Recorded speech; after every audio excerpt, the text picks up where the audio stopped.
السلام عليكم ورحمة الله وبركاته. الحمد لله نحمده ونستعينه ونستغفره ونؤمن به ونتوكل عليه ونعوذ بالله من شرور أنفسنا ومن سيئات أعمالنا. من يهده الله فلا مضل له ومن يضلله فلا هادي له واشهد ان لا اله الا الله وحده لا شريك له واشهد ان محمدا عبده ورسوله الذي أرسله بالحق بصيرا ونذيرا وداعيا إلى الله بإذنه وسراجا منيرا. أما بعد فإن خير الحديث كتاب الله وخير الهدي هدي محمد صلى الله عليه وسلم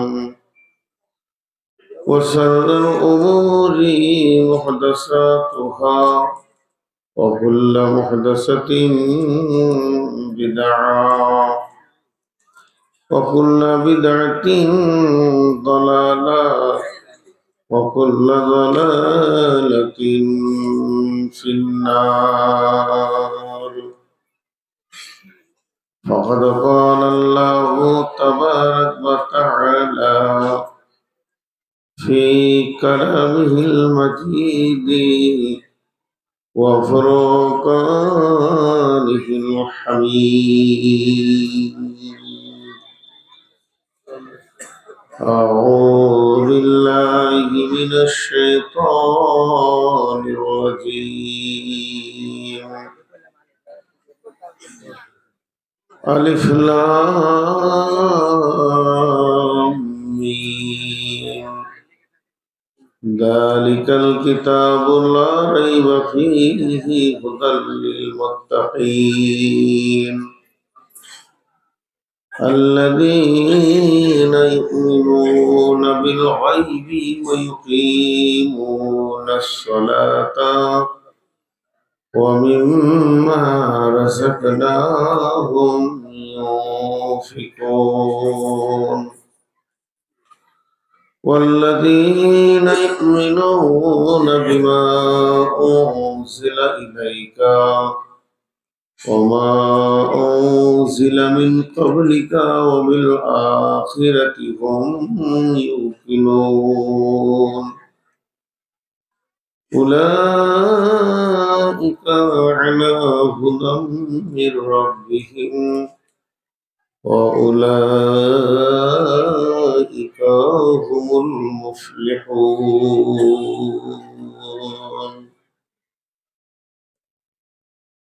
بسم الله الرحمن الرحيم.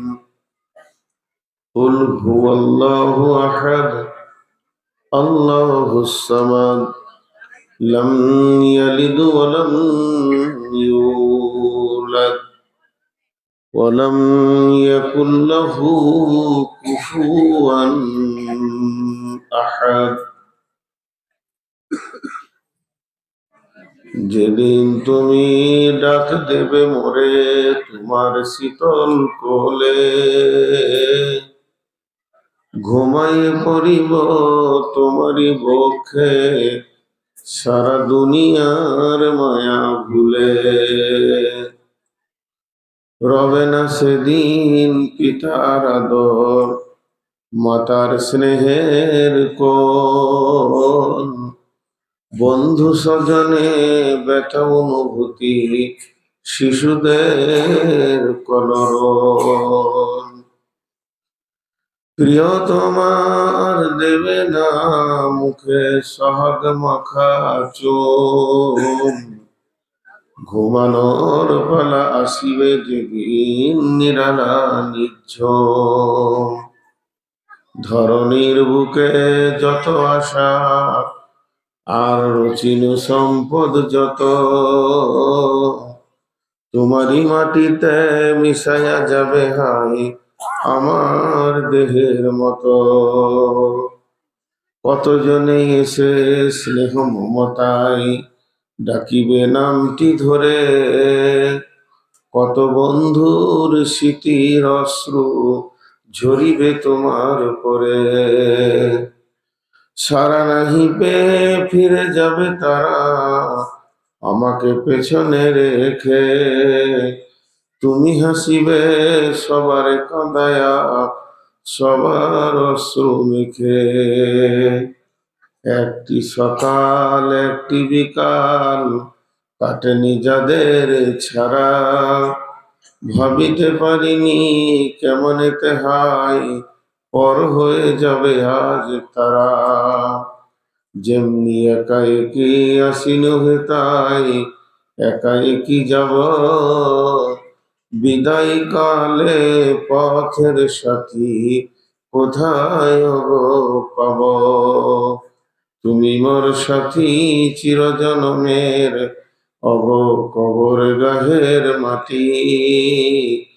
দুনিয়ার সব মায়ার পেছনে তোমারে জেনেছি খাঁটি।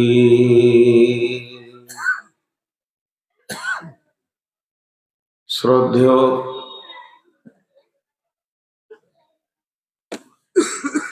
সুযোগ্য আজকের সবার সভাপতি,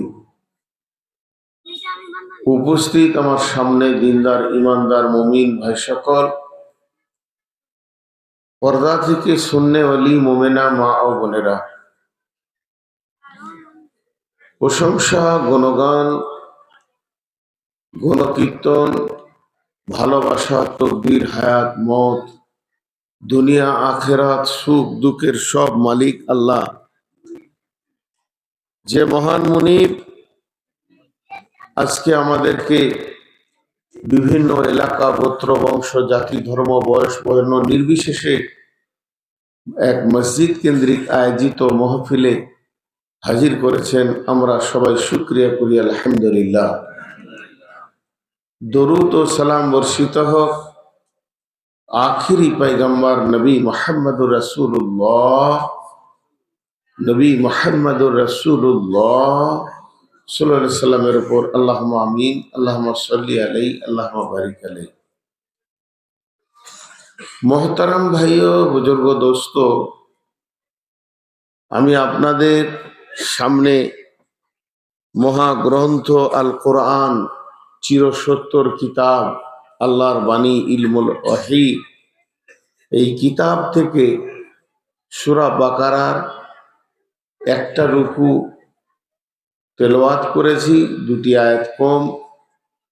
এই আয়াতগুলোকে সামনে রেখে খুব স্বল্প সময়ে কিছু বলার এবং কিছু দেওয়ার নিয়ত করেছি। যদি আমার মাবুদ আমাকে তৌফিক দেন তো, আমার তৌফিক ইল্লা বিল্লাহি আলাইহি তাওয়াক্কালতু ওয়া ইলাইহি উনীব।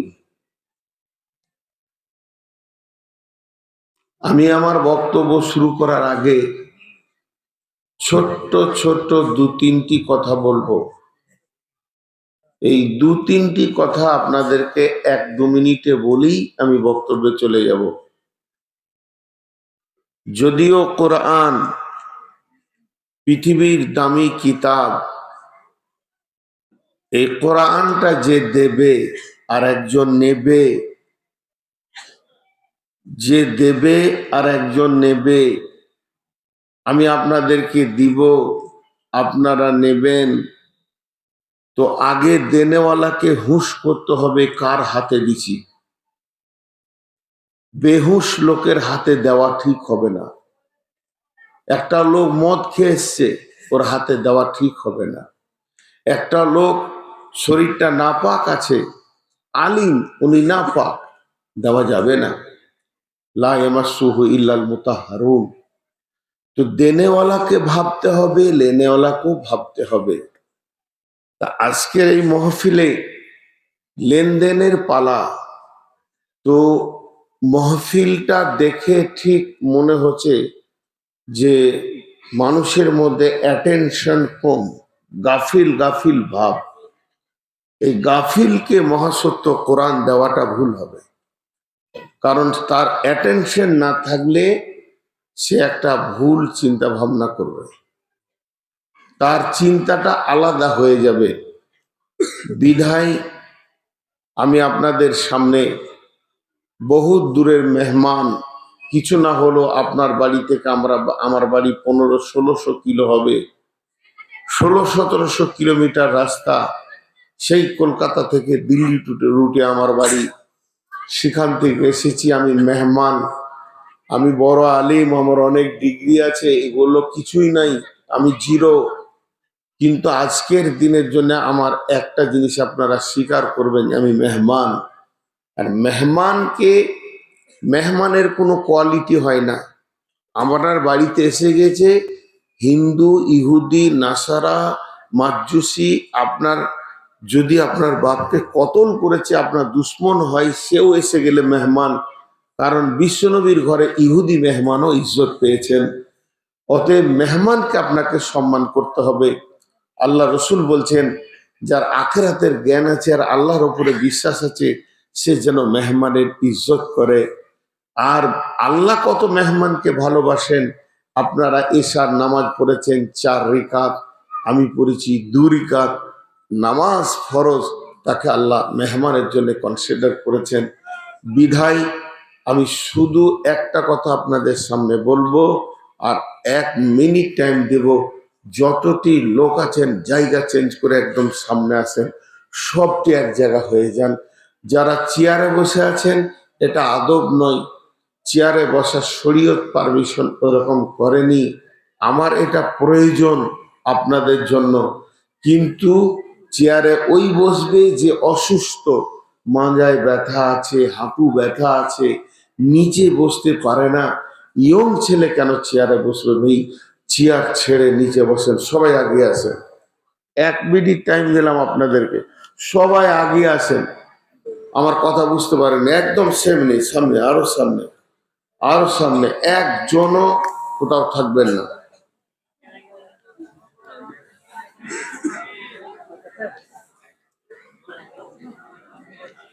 একদম সামনে চলে আসে। ভাই তোমরা নিচে বসবে, চেয়ারে বসতে দিব না। মাশাআল্লাহ, সবাই আগে আসে, চেয়ার গুটিয়ে দাও। মাশাআল্লাহ, বসে। নিচে বসার সুন্নত, এটা হচ্ছে তরিকা, এটা মাহফিল। জি ভাই, যে দাঁড়িয়ে আছেন বসে যান, দাঁড়িয়ে আছেন বসে যান। আল্লাহ আল্লাহ আল্লাহ। ভাই যারা একদম চেয়ারে না বসলে চলবে না, মুরব্বীরা বসেন। বাকি যারা ইয়ং ম্যান আছেন ভাই, আপনি দেখেন, আপনি নিচে বসলে আপনার অসুবিধা যদি না হয় তো নিচে বসেন। এই ছেলেগুলো উঠিয়ে দাও, এই ওঠ, এই ওঠ, ও দুটো উঠিয়ে দেন, বলগা ঘর যা, ওই ওঠ। জি বসে, সব বসে যান। এই ওঠ, যা ঘর যা, ঘর যাও। এই শোনা, এই দিকে আমার দিকে তাকা। এই, ও জানি না যে জালসা হচ্ছে, বেহুশের মতো। দেখ, ঘর যাও, যাও, তোর নানি এসছে, যাও, জিলেপি এসছে, যাও ঘর যাও, খাও, আনন্দ করো। আর কে আছে? যারা দাঁড়িয়ে আছেন বসেন, বসেন, বসেন। আচ্ছা, গেটে কেউ দাঁড়াবেন না, রাস্তায় দাঁড়ায় নিকৃষ্ট প্রাণী, গেটে দাঁড়াবেন না। ও প্রাণী রাস্তা ছাড়া থাকে না। সকল একবার বলি আলহামদুলিল্লাহ। আমি আপনাদের কমিটির লোককে দুটো আবেদন করছি, চেয়ার যে কটা খালি হয়েছে গুটিয়ে নেন, একটা চেয়ার থাকবে না। ওইদিকে যেগুলো মুরব্বী এইদিকে করে দেন, চেয়ারগুলোকে গুটিয়ে দেন। আল্লাহ রাস্তা দিচ্ছি, 2-3টে যুবক, আর কোন যুবককে চেয়ারে বসতে দেবেন। এই ছেলে নিচে বস, তোর পাছাই বান্দরের হাড় আছে নাকি? ইয়ং ছেলে, একবারে যে ডালে বসছিস, মুরব্বী মানুষ বলবে অসুবিধা আছে, তুই কেন চেয়ারে বসবি? কত মুরব্বী নিচে বসে আছে, দেখে দেখে বাচ্চাগুলোকে চেয়ার থেকে নামিয়ে দেব। আমি আপনাদের সামনে যে বিষয়টা তুলে ধরেছি সফল কামের বিষয়, আর এটাই তো আসল, এটাই আসল সফলতা অসফলতা, সাকসেস নন সাকসেস, পাস ফেল, উত্তোলন অবতরণ। আপনাদের আসামি ভাষাতে কি বলে ভুল হয়ে যাবে, উজানি হবো নামনি হবো, ওপরে উঠবে নিচে নামবে। সফল কে, সফল কে, অসফল কে, এটা খুঁজে বের করতে হবে। কারণ সফলতাই হচ্ছে কামিয়াব। খুব ধ্যান দেন, সফলতাই হচ্ছে কামিয়াব। মা, বোন, বেটি, আপনাদেরকে বলছি কান খোলা রাখবেন, আপসে গল্প করবেন না। বাস আমি আল্লাহর উপরে তাওয়াক্কুল করে বলছি, কিছু নিয়ে আজকে বাড়ি যাবেন এটা আশা করি। আর আসামের মাটি আজকে 5 বছর, 3 বছর, 2 বছর আমি আসিনি, একবার দুবার এসেছি। আগে তো আসলে 10 দিন 20 দিন থাকতাম, একবার দুবার। এবছর যেমন একবার এসেছি, আর একবার আসবো কিনা আমি তো মনোহরকে জবাব দিলাম যে আমি আসতে পারবো না। কারণ আর আমার রাত জাগার মতো ক্ষমতা নাই, 12টার পরে বকার মতো ক্ষমতা নাই। 600 সুগার পানির বোতল নিয়ে বকতে হয়, মুখ শুকিয়ে যায়। মানুষের বয়স হবে, ভাটির সঙ্গে তার কাছে একটা একটা রোগ আসবে। এখন আমি রোগা, এখন মুখে পানি না নিলে কথা বলতে পারবো না, জীব আমার শুকিয়ে যাচ্ছে। বিঝায় আর আসবো কিনা। আর আজকের বক্তব্যটা আপনার রেকর্ড করে রেখে দেন, নূর মোহাম্মদ কালকে কবরে চলে যেতে পারে, সফলতার কাজে লাগবে। মানুষ কিছু ধোঁকায় পড়ে আছে। আজকের যুগে দুটো জিনিস নাই, হারিয়ে গেছে। একটা জিনিস কি, কাউকে জ্ঞান দিতে যান, বুদ্ধি দিতে যান, ও নেবে না, বলবে আমি ঠিক আছি তুই ঠিক হবা। গুরু নাই এ যুগে, শিক্ষক নাই, মানুষ নিজের মন চাহি জিন্দেগিতে দৌড়ছে। ও ভাবছে আমি সফল, আমি কামিয়াব। জি ভাই, আসল কামিয়াবটা কি এই জিনিসটা ভাবতে হবে, আসল নাকামটা কি এই জিনিসটা ভাবতে হবে। এই জিনিসটা আমাদের ভাবার বাইরে চলে গেছে, বোঝার বাইরে চলে গেছে। কামিয়াব কত গুরুত্ব জানেন? একটা জিনিস ভাবেন, আপনাদের ব্রেনে দিচ্ছি। এই ভাই যারা দাঁড়িয়ে আছো বসো, তুমি তো মানুষ, আবার ওখানে বসলে কেন, মজলিসে বসো। ওখানেই বসে গেলে, এই তুমি দাঁড়িয়ে কেন? তোমার আব্বা মা তোমাকে আদব শিখায়নি যে মজলিসে যেতে গেলে বসতে হয়? যদি কোনো ছেলে দাঁড়িয়ে থাকে তো জানতে হবে তো ওর মা বাপ ওকে আদব শিখায়নি, মা বাপের দোষ আছে। কোরআন শরীফ একদিন নাজিল সূরা হয়েছে গারে হিরাতে, কোরআন শরীফ নাজিল শেষ হয়েছে আরাফাতের ময়দানে। কোরআন শরীফ নাজিল শুরু হয়েছে গারে হিরাতে, কোরআন শরীফ নাজিল শেষ হয়েছে আরাফাতের ময়দানে। আর নতুন করে একটা শব্দ আসবে না কোরআনে, নতুন আয়াত আর ঢুকবে না। পশ্চিম দিকে সূর্য উঠবে, তথাপি কোরআনে আর একটা নতুন আয়াত ঢুকবে না কোরআন মাজিদে।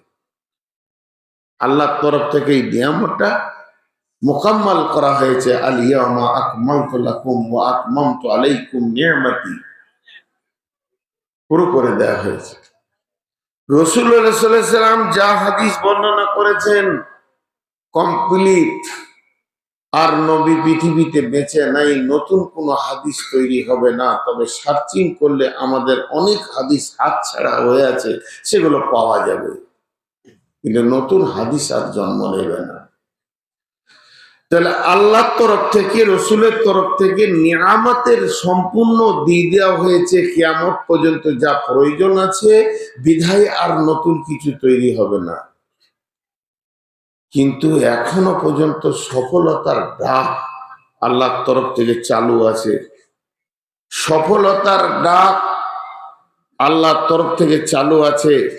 সফলতার ডাক আল্লাহর তরফ থেকে চালু আছে। যে দিন পশ্চিমে সূর্য উঠবে সেই দিন সফলতার ডাক বন্ধ হবে, তার আগে বন্ধ হবে না। সফলতা নেওয়াটা, নিজেকে পাশ করাটা কত গুরুত্বপূর্ণ, আল্লাহ এটাকে অফ করেনি। কোরআনের আয়াতে নাজিলে অফ হয়ে গেছে, হাদিস অফ হয়ে গেছে, কিন্তু এটা চালু আছে। আপনাদের গায়েও ডাক, দিনে 10 বার সফলতার ডাক দেওয়া হয়। আল্লাহ এটা কত গুরুত্ব দিয়েছেন, এটাকে অফ করেনি, এর কেবল চালু আছে। হাইয়া আলাল ফালাহ,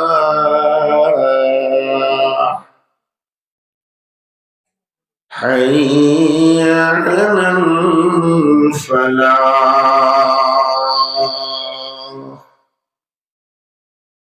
এটার বাংলা, আই তোরা সফলতাতে আই, আই তোরা পাশ নিবি তো আই, আই বিশ্ব মুসলিম রে, যদি জীবনটাকে কামিয়াবি করবি তো আয়। সকাল থেকে সন্ধ্যা, সন্ধ্যা থেকে সকাল পর্যন্ত আল্লাহ তরফ থেকে তার একটা গোলাম বাকি গোলামদেরকে ডাকে, আয় সফলতা লিবিটা আয়। আল্লাহ তাবারাক ওয়া তাআলা বলছেন, ইয়া আইয়ুহাল্লাযীনা আমানু ইন্নাকা কাদিহু ইলা রাব্বিকা কাদহান ফামুলাকি ফাআম্মা মান উতিয়া কিতাবাহু বিয়ামিনিহি ফাসাউফা ইউহাসাবু হিসাবান ইয়াসীরা ওয়া ইয়ানকালিবু ইলা আহলিহি মাসরুরা ওয়া আম্মা মান উতিয়া কিতাবাহু বিওরাআ জাহরিহি ফাসাউফা ইয়াদউ সুবুরা ওয়া ইয়াসলা সাঈরা।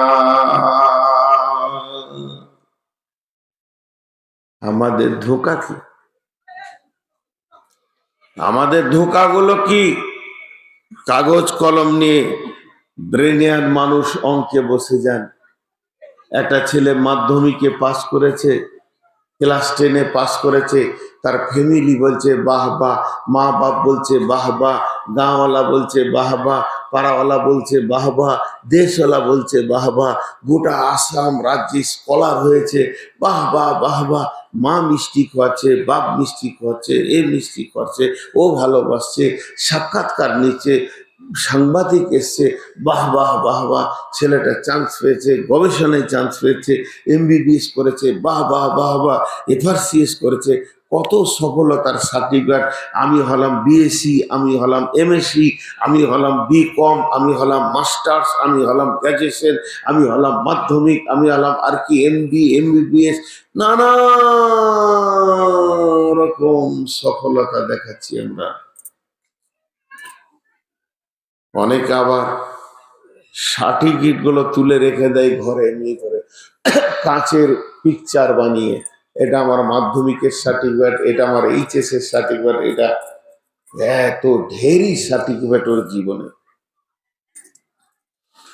ওর জীবনটা এত সফল, ঢেরি সার্টিফিকেট। জি ভাই, এর নাম কামিয়াবি নয়, এর নাম ধোঁকা। পূর্ব দিকে সূর্য উঠেছে, গোটা দেশবাসী জানে সূর্য একটা, বিবেকবান জানে সূর্য একটা, পাগলও জানে সূর্য একটা, বুদ্ধিহীন জানে সূর্য একটা। কিন্তু আপনাকে আমি 10টা সূর্য দেখিয়ে দেবো যদি ড্রেসিং টেবিল সামনে দিয়ে দিই। যটা টেবিলে মুখ লাগাবেন একটা করে সূর্য দেখতে পাবেন। আপনি বলবেন 10টা, না, ওর নাম হচ্ছে প্রতিচ্ছবি, এটা আসল নয়। এই যে সার্টিফিকেট গুলো আমরা অর্জন করলাম এগুলো আসল নয়, এগুলো প্রতিচ্ছবি। আসল সার্টিফিকেট তো দিবে আল্লাহ। ভাই চেয়ার গুলো আমি গুটালাম, ওই চেয়ারওয়ালা, চেয়ার গুলো আমি গুটিয়েছি, আর আপনারা চেয়ার নিয়ে আবার কারখানা শুরু করেছেন। আপনি কি যুবক নন? আপনি নিচে বসতে পারবেন না? আপনার কি ব্যথা আছে? হাড়ে ব্যথা আছে, হাঁটুতে ব্যথা আছে? যদি আপনি অসুস্থ হন তা আল্লাহর কাছে দোয়া দিচ্ছি, হে আল্লাহ এই অসুস্থ লোকগুলোকে তুমি সুস্থ করে দাও, শেফায়ে কামেলা আজেলা দান করো। আর অসুস্থতা না হওয়ার পরেও যদি আপনি চেয়ারে থাকেন, হে আল্লাহ এদের এদের মানে হাঁটুকে আর কোমরকে এমন করে বেঁকিয়ে দাও সারা জীবন যেন সোজা না দাঁড়াতে পারে। যদি প্রকৃত অসুস্থ হয়, ও চেয়ারের দাবি রাখছে চেয়ারের বসার মতো যদি হয়, তা আল্লাহকে সুস্থ করে দাও। আর দাবি যদি ওর ভুল হয়, বেয়াদবের মতো এত মুরব্বীকে নিচে বসিয়ে যদি বাঁদরের মতো উপরে বসে থাকে, তা আল্লাহ ওর সারা জীবন যেন সোজা হয়ে দাঁড়াতে না পারে, রাস্তায় যেন নাক গদারে হেঁটে বেড়ায়। বেয়াদব আছে, কিন্তু এত বড় বেয়াদব দেখিনি। চেয়ার গুলোকে গোটালাম, আবার চেয়ার গুলোকে একটা করে করে ফোল্ডিং করছে, যে বসছে। কমিটির ছেলেগুলো আমার কথা শুনছে না, বললাম চেয়ার গুলোকে নিয়ে এখানে আনো, যে আসবে তাকে মেডিকেল চেক আপ করে চেয়ার দেওয়া হবে। ইয়ংম্যানকে কেন চেয়ার দেওয়া হবে? কথা শুনে নাই তো খারাপ লাগে। একবার যুবক, সে আবার চেয়ারে বসে আছে। একদম মুরব্বীকে দাও, অসুস্থ ব্যক্তিকে দাও। দেখেন, আমি আপনাদেরকে আজকে বলে দিলাম বক্তব্যের শুরুতে, খুব ভাইটাল বায়ান। তো আমি যাকে সফলতা বলছি সেটা সফলতা নয়, সেটা এই দুদিনের দুনিয়াতে একটু একটু নিজেকে বিশেষ মনে করা। সফলতার সার্টিফিকেট কে দেবেন? আল্লাহ দেবেন। আল্লাহ বলছেন, আল্লাহ রাব্বুল আলামিন বলছেন, ইয়া আইয়ুহাল্লাযীনা আমানু ইন্নাকা কাদিহু ইলা রাব্বিকা কাদহান ফামুলাকি। হে ইমানদারের দল, মা আমার, বোন আমার, হে মুমিনার দল, তোমরা শক্ত মেহনত চালিয়ে যাও। কিসের জন্য মেহনত চালাবে? তুমি তোমার রবের মোলাকাতের জন্য মেহনত চালাবে। তোমার রব তোমার মোলাকাতের অপেক্ষা করছে। যদি তুমি রবের মোলাকাত পাও, তোমার রব তোমাকে খালি হাতে দেখা করবে না। রব বলছেন, ফাআম্মা মান উতিয়া কিতাবাহু বিয়ামিনিহি, আমি যাকে কিয়ামতের দিনে ডান হাতে সার্টিফিকেট দেব, যার হাতে ডান হাতে আমলনামা দিব। ফাআম্মা মান উতিয়া কিতাবাহু বিয়ামিনিহি ফাসাউফা ইউহাসাবু হিসাবান ইয়াসীরা, ওর হিসাবটা অতি আসানে হয়ে যাবে। ওয়ায়ানকালিবু ইলা আহলিহি মাসরুরা, সে সেই কিয়ামতের দিনে আনন্দে আত্মীয়র ভিতরে ঘুরবে।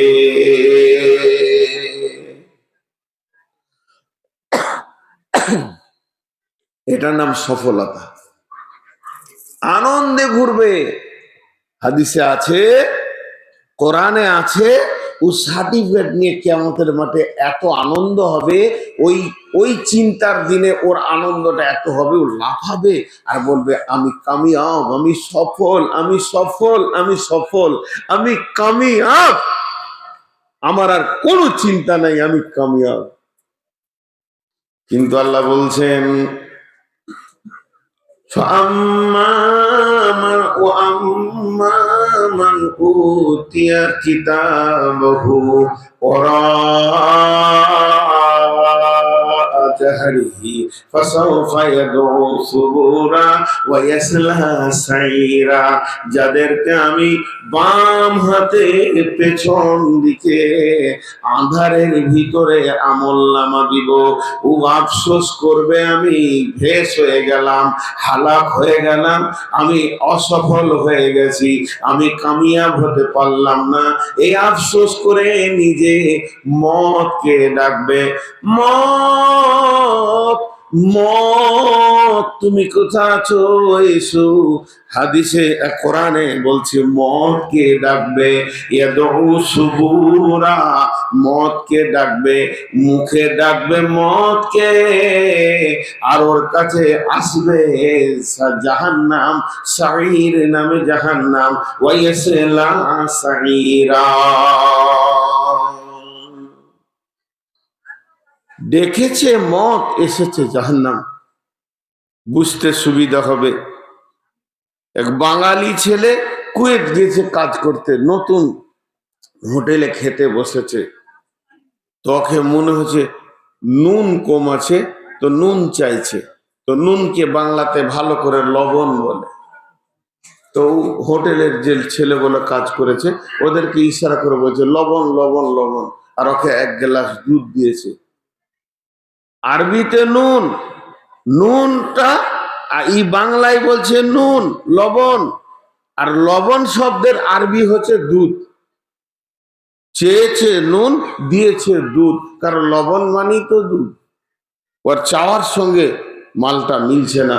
ই চাবে মত। কেন মত চাবে কিয়ামতের দিনে জানেন? ওই মিলাই খুব চালাক। ও বলতে চাইছে মত এমন একটা বস্তু, মত এমন একটা জিনিস, মত এমন একটা বস্তু, এমন একটা জিনিস, যখন আমি মদকে চাইব, মদ আমাকে এখানে এনেছে।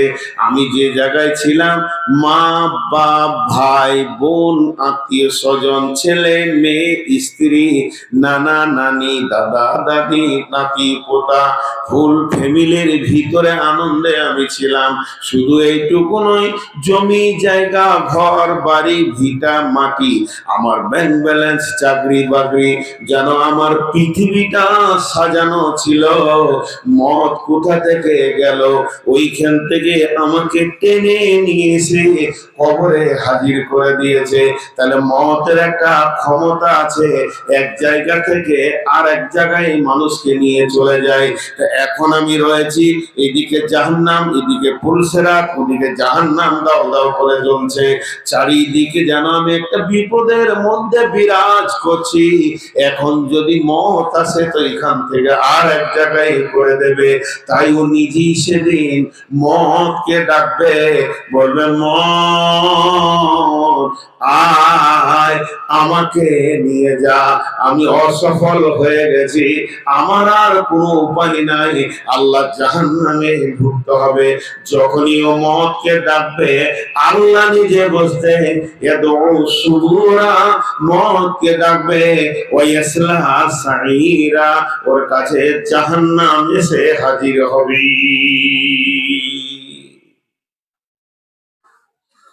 আমি কিন্তু, আপনারা জানেন কিনা আমি খুব পুরাতন তো ভক্তি জগতে, আমি জালসাও করি, ভলেন্টিয়ারি করি। আমার জালসাতে ভলেন্টিয়ার লাগে না। আর বিশেষ করে কমিটিদেরকে বলি যে আপনারা খানিকক্ষণ শোনেন, কারণ কমিটির একটা আবার কষ্ট, সারা মাস ধরে এই মেহনত করে এত বড় একটা মহফিল আঞ্জাম দেবে, হার আদায় করো, খরচা করো, জেনারেটর আনো, বক্তা আনো, লাইট আনো, প্যান্ডেল আনো, এই করতে করতে রাতে খাওয়া করো, যে সকাল হয়ে গেল, ওরা কিছুই শুনতে পায় না। তো না শোনার থেকে 1 ঘন্টা শোনো ভাই, সব কাজ অফ করে দাও, 1 ঘন্টা শোনো, যা লাভ হবে যে না আমি জালসা লাভ করেছি। তো ও চাইবে আমাকে মত সরিয়ে দে। এবার আল্লাহর কসমের দিকে খেয়াল করেন, সফলতা অসফলতা কাকে বলে? জি, এই ছেলে পিলে বাবজি বসে যাও, শোনা, যারা এসেছো চুপ করে বসে যাও, জায়গাটা মজলিসটা ভালো করো, আর গেটে দুটা দাঁড়িয়ে আছে ওদেরকে বসতে বলো, বসে যাও। তো একটা জিনিস দেখেন, কসম, কসমের বিষয়টা আগে বোঝার চেষ্টা করেন। এই কমিটি কেউ আমাকে বলছে আপনি একটু নাস্তা করেন, কোনো মিষ্টি পায়েস টায়েস এনেছে। আমি উদাহরণ দিচ্ছি, ধ্যান দিবেন, বুঝতে পারবেন বিষয়টা। আমি হালকা করে বললাম মিষ্টি খাবো না। তো সঙ্গে সঙ্গে বলছি আসামের পায়েস, পশ্চিমবঙ্গের লোক এত দামি মাল পাবেন না, খান। তো আমি হালকা করে বললাম যে খাবো না, আমার অসুখ তো, খাবো না। দুবার হলো, আবার বলছে খান। তখন আমি রেগে গেছি, রেগে গিয়ে বললাম তো আল্লাহর কসম আমি খাবো না। এই কসমটা যখন খেলাম তো ওকে ভাবতে হবে যে দীর্ঘ প্রতিজ্ঞা করেছে উনি এই মিষ্টি জিনিস খাবেন না, আর ওনাকে আমার বলা ঠিক হবে না। এটা হলো এক কসম। হঠাৎ আপনাদের কোনো একটা লোক আমাকে এসে বলছে যে হুজুর আমাদের তো পোল্লার পাড়া এলেন, কিন্তু গত 10 দিন আগে আপনার নামটা দেখেছি সালাফি মাসে, এলেন না কেন? কি মিথ্যা কথা, আমি ডেটিলিনি বা অন্য কোনো গায়ের নাম করে বলছে ওই জায়গায় আপনার আসার কথা ছিল, এলেন না কেন?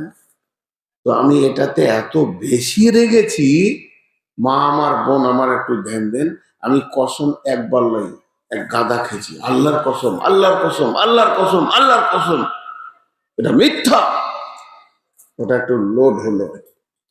কোরআনের ভিতরে একটু খেয়াল করেন, আল্লাহ কখনো 10 বার কসম খেয়েছেন, কখনো 3 বার খেয়েছেন, কখনো 1 বার খেয়েছেন, কখনো 2 বার খেয়েছেন, কখনো 4 বার খেয়েছেন। যে কাজটা যত মজবুত সেই কাজটার উপরে তত কসম খেয়েছেন। কথাটা এইটুকুন, ফিতে দিয়ে মাপলে 2 ইঞ্চি হবে, 2.5 ইঞ্চি হবে, আর কসমটা এত ঢেরি আল্লাহ খেয়েছেন। কেন? দেখেন আমি আপনাদেরকে আল্লাহর কসমগুলো বলছি।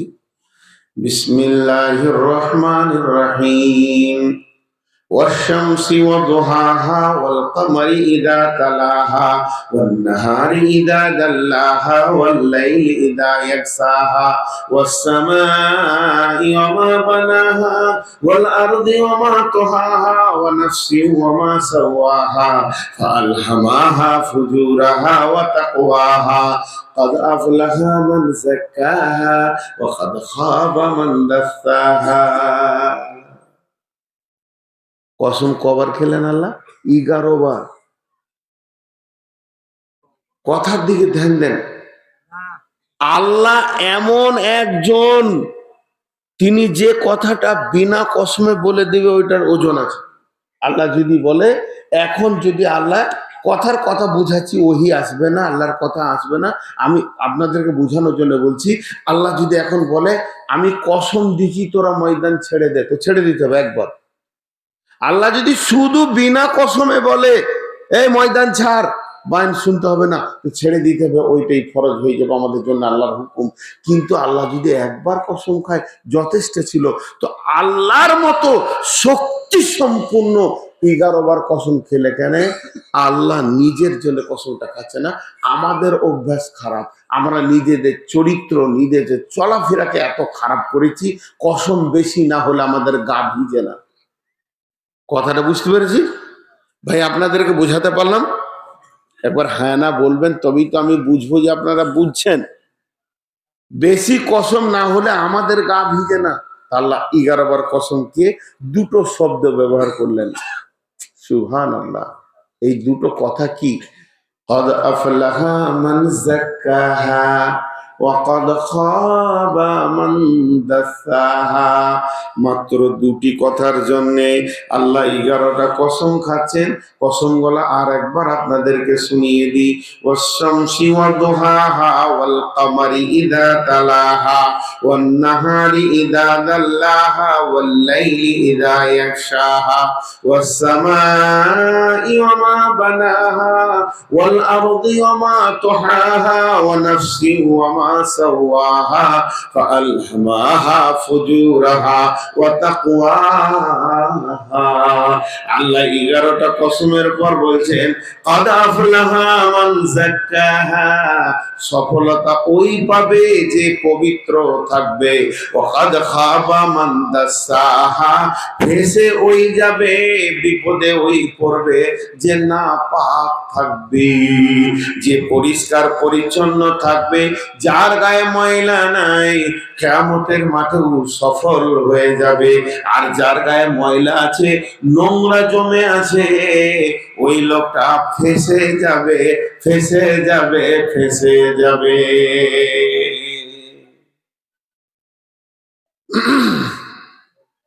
আর বায়ান শোনার দরকার নাই, জালসা যথেষ্ট হয়ে গেছে, উঠেন। সবাই একটা করে সাবান নিয়ে গোসলখানায় চলে যান। মাথার চুল থেকে পা পর্যন্ত কচলে কচলে কচলে ময়লাকে তুলেন। আল্লাহ বলেছে যে পাক সে বেঁচে যাবে, যে না পাক সে ফেসে যাবে। মা বোন, আর জালসা শুনে লাভ নাই, এইটুকুই আমল করি আজকে। সবাই গোসলে নেমে যাই, মাথা থেকে পা পর্যন্ত একটা গায়ে ময়লা লাগবো না। আতর দিব, পারফিউম দিব, যে শরীরকে একদম পাক করে নেব। কারণ আল্লাহ বলছে পাক লোক বাঁচবে, না পাক লোক ফাঁসবে। আমি পাক হব, আমার জন্য সহজ। আমাদের বুঝার ভুল তো সেটা। আম্মা জান আয়েশা, বুখারীর হাদিস, আল্লাহ নবীকে প্রশ্ন করছেন না, বলছেন, কি বলছেন? ইয়া রাসূলুল্লাহ, আমাকে পবিত্র হওয়া শিখিয়ে দেন। আমি পবিত্র হব, আমি পাক হব, আমি না পাক থাকবো না। যেহেতু আল্লাহ বলেছেন কাদ আফলাহা মান যাক্কাহা, যে পবিত্র হবে সে বেঁচে যাবে, যে নাপাক হবে সে ফেঁসে যাবে। ওই কিয়ামতের দিনে আমি সুন্দর পবিত্র হয়ে পাক সাফ হয়ে উঠব। আমাকে সব থেকে বড় পবিত্র শিখিয়ে দেন। নবীজি বললেন, আয়েশা রে, সব থেকে বড় পবিত্র হলো হালাল রুজি। কেন? কেন? আমার এই জামাতে আর আমি ব্যান করতে পারবো না। ওই যে মোবাইলের লাইটে আমার মাথা ব্যথা উঠে যায়। আমি অসুস্থ ব্যক্তি, আমার এই জামাতে পেচ্ছাপ লেগে গেছে, পায়খানা লেগে গেছে, ইভেন কুকুরের পেচ্ছাপ লেগে গেছে কোনো কারণে, শুকরের পায়খানা লেগে গেছে, সাবান দিয়ে মারবো, একে সুন্দর করে পাক হয়ে যাবে। পানি, সাবান আছে, সার্ফ আছে, কিন্তু বন্ধু যদি কারো গায়ে না পাক লেগে যায়, কিংবা মেয়েদের যদি মেন্স হয়ে যায়, ছেলেরা যদি স্বামী স্ত্রী মিলন ঘটিয়ে নেয়, কিংবা যদি নাটফার্স হয়ে যায়, যত রকম নাপাক আছে, সেই নাপাক থেকে পাক হওয়ার একটাই রাস্তা আছে, তার নাম হলো গোসল। কিন্তু যদি কেউ হারাম খায়, ওই খাবারটাতে মাংস হবে, ওর থেকে রক্ত হবে, হাড্ডি হবে, শরীরের সমস্ত ভিটামিন তৈরি হবে। আর এই লোকটাকে যদি ডজন সাবান নিয়ে 7টা সমুদ্রের পানিতে ডুবিয়ে রাখা হয়, এতটুকু পাক হবে না। এর জন্য পানি পাক করতে পারবে না।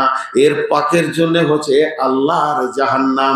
সোনা থেকে খাদ বের করতে গেলে যেমন অ্যাসিড আর আগুনের দরকার, ওই রকম হারাম খোরকে পাক করতে গেলে জাহান্নামের আগুনের দরকার। এর জন্য নবীজি বললেন, আয়েশা রে, তুমি হালাল রুজি খাও, হারাম থেকে নিজে বাঁচাও। তাই আল্লাহ বলছেন কাদ আফলাহা মান যাক্কাহা। গোসল করে পাকের কথা আমি বলিনি, আমি বলছি পৃথিবীতে যত নেগেটিভ আছে, যত হারাম আছে, ওর থেকে একটু বেঁচে নিজেকে পাক করেলে, আর যত হালাল আছে, হালাল আছে, হালাল গুলোকে তুই গ্রহণ করেলে, তবে যদি পৃথিবীর বুকে হারাম থেকে বেঁচে হয়েছে হালালকে গ্রহণ করিস, তাহলে তুই পাক হয়ে গেলি। আর আমি আল্লাহ বলছি কাদ আফলাহা মান যাক্কাহা, যে পাক থাকবে সে বেঁচে যাবে। ওয়া কাদ খাবা মান দাসাহা, হাজার জলসা শুনছে, ভুড়ি ভুড়ি ওয়াজ শুনছে, মাহফিল শুনছে, এখনো সুদ ছাড়ে না, মদ ছাড়ে না, জর্দা ছাড়ে না, বিড়ি ছাড়ে না, গোরাকু ছাড়ে না, গুটকা ছাড়ে না, সমস্ত হারামকে স্বাগতম জানিয়ে রেখেছে। তুমি কিয়ামতের দিন ফেঁসে যাবে, ফেঁসে যাবে, ফেঁসে যাবে, ফেঁসে যাবে। তোমার চাকা কে গড়ায়? তোমাকে পাক হওয়ার কথা বলা হয়েছে। দেখেন আল্লাহ কেমন কসম খেয়েছে, আবার 4টা কসম খেয়েছে এখানে। হাজি আল্লাহর কসম গুলো তো অন্তত গুরুত্ব দিই। হ্যাঁ, আমি একটা মেহমান, আমি বলছি রসগোল্লা খাবো না, আর আপনারা জোর করে খাচ্ছেন, শেষকালে কসম খেয়েছি, তো একটু গুরুত্ব দেন যে লোকটা অসুস্থ, না জোর করে মিষ্টি খাওয়াইছেন, এটা ভুল করছেন। তেমনি আল্লাহর কসম গুলোকে গুরুত্ব দিয়ে একটু গুরুত্ব ভাই আমার। এখন আমি মেন আয়াতে যাইনি, সূরা বাকারা আমি ধরিনি, ওটা ধরলে বুঝতে পারবে যে আল্লাহর কোরআনের শুরুতেই আমাদের নাজাতের কথা কি সুন্দর করে বলছে। একটু বোঝার চেষ্টা করি। এবার চলেন আগে। আল্লাহ 4টা কসম খেয়েছে। বিসমিল্লাহির রহমানির রহিম, ওয়াল ফাজরি ওয়ালা ইয়ালিন আসরি ওয়াস সাফি ওয়াল ওয়াতরি ওয়াল লাইলি ইযা ইয়াসরি ওয়াল ফাজরি ওয়ালা ইয়ালিন আসরি ওয়াস সাফি ওয়াল ওয়াতরি ওয়াল লাইলি ইযা ইয়াসরি। 4টা কসম করার পর বলছেন হাল ফি যালিকা কাসামুল লিযি হিজর। এখানে কানতে মন গেছে বন্ধুরে। আল্লাহ নিজেই বলছে হায় আফসোস, আমার এই কসমগুলো তারা কি গুরুত্ব দেয় না, তাদের কি বুঝে আসে না। স্বয়ং রব কসম খেছে, যেদিন তোদের হবে তিরাহি তিরাহি দিন, সেই দিন আমি রবের কতটা রাগ হবে একবার ভেবে দেখ। তোকে 11টা কসম দিয়ে হালাল গ্রহণ করতে বললাম, হারাম ছাড়তে বললাম, আর আজকে তোকে 4টা কসম দিয়ে বলছি তোদের বিবেক কি কাজ করে না।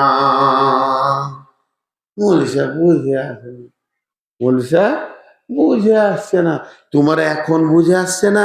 মা, খালা, বেটি, আজকে প্যান্ডেলে যতগুলো আসামের মেয়ে আছে, এই মেয়েগুলো আমার 2 ঘন্টার জন্য আমার বেটি, ওদের আমি আব্বা, ওরা আমার বেটি। হয় ওদের পেটে আমি হয়েছি, নাই আমার পেটে ওরা হয়েছে। তা আল্লাহ রসুল মা ফাতেমাকে ফরজ গোসলের শিক্ষা দিয়েছে। বেটি, আমি বেটি বলে আবদার করে বলছি, তুমি করে কথা বলছি, তোমরা একটু ধ্যান দাও। বুঝে আসে না। এখানে যতটি বসে আছে নামাজ পড়ে না,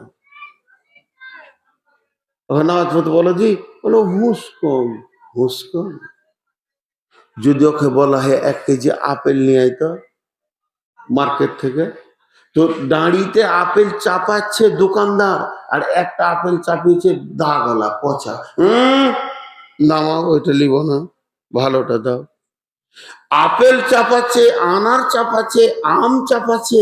আমার কোনো খালাকে, আমার বেটিটাকে যদি বলা হয় যে মা 1 কেজি আলু নেত, তো একটা পচা আলু, ফাটা আলু চাপিয়ে দিয়েছে দোকানদার, নামাজি এটা।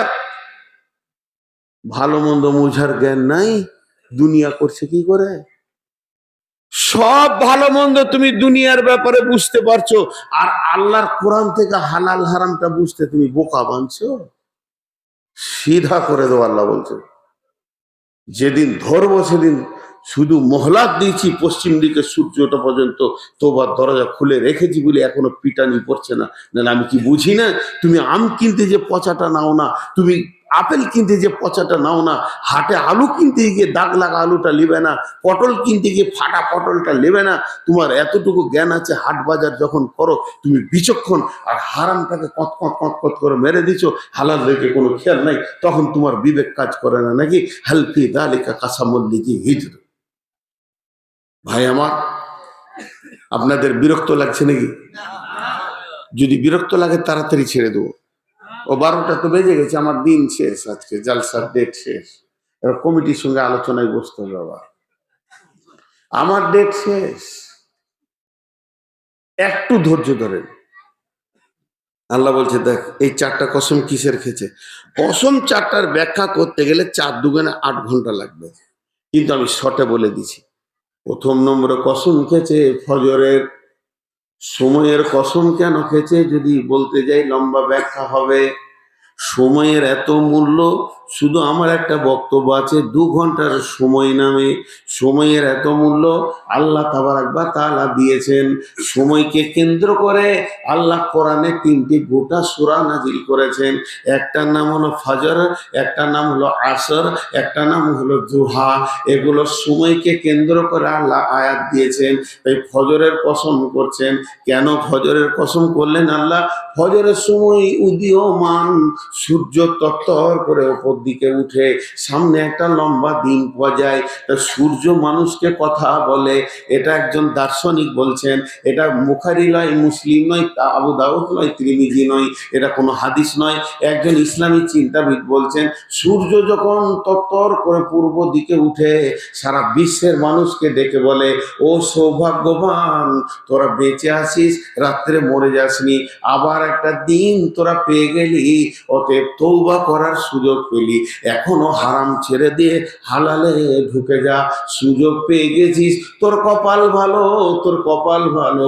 আর সূর্য যখন পশ্চিম দিকে ডুবে আসরকে কেন্দ্র করে, তখন বিশ্ববাসীকে বলে, রে বিশ্ববাসী শোন, ধনেলে তোর জীবন থেকে আমি একটা দিনকে কেটে ফেলে দিলাম, তোর জীবন থেকে আমি একটা দিনকে কেড়ে নিলাম। তুই কবরের দিকে একদিনের রাস্তা আগিয়ে চলে গেলি, সামনে একটা নিবিড় রাত্রি পেয়ে গেছিস, তোকে কেউ বিরক্ত করবে না। ওই রাতে উঠে তুই হালাল হারামের ব্যাপারটা আল্লাহর সাথে ক্লিয়ার করে নিবি। এখনো তোর নামে আজরাইলকে পাঠানো হয়নি, তার মানে তুই একটা সময় পেয়ে গেলি। এই সময়ের কসম করলেন আল্লাহ। এটা লম্বা তফসির আছে, আরো দিকে যাচ্ছি না। ওলা ইয়ালিন আসরি, আর 10 রাত্রের কসম করেছেন। কোন 10টা রাত গুরুত্ব দিয়েছেন আল্লাহ? কোন 10 রাতের কসম করেছেন? কেউ বলছে রমজানের শেষ 10 রাত, যেহেতু ওই রাত্রিতে সবে কদর লোপানো আছে। একজন বলছে না, জিলহিজ্জা মাসের প্রথম 10 রাত, কারণ এই মাসগুলোতে অত্যন্ত তওবা কবুল হয়। হযরতে আদম হাওয়ার তওবা কবুল হয়েছিল 9 জিলহিজ্জা।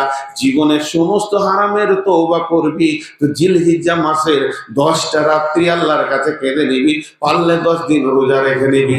আর একজন বলছে না, এটা হলো ওই 10 দিন যে মুহররমের 10টা দিন প্রথম দিকে, যেহেতু পৃথিবীকে বানানো হয়েছে মুহররম মাসে, আদমকে বানানো হয়েছে মুহররম মাসে, আদমকে পৃথিবীতে পাঠানো হয়েছে মুহররম মাসে, পৃথিবীটা ধ্বংস হবে সেটাও মুহররম মাসে। এত বড় সলিড মুহররম মাসকে আল্লাহ কবুল করেছেন, তোমাকে 10 রাতের কসম করা হয়েছে। এরপর আল্লাহ বলছেন ওয়াসফি ওয়াল ওয়াতরি, আমি জোড়া বিজোড়ার কসম খাচ্ছি। জোড়া বিজোড়া মানে বিশ্ব মখলুকের কসম খেলেন আল্লাহ।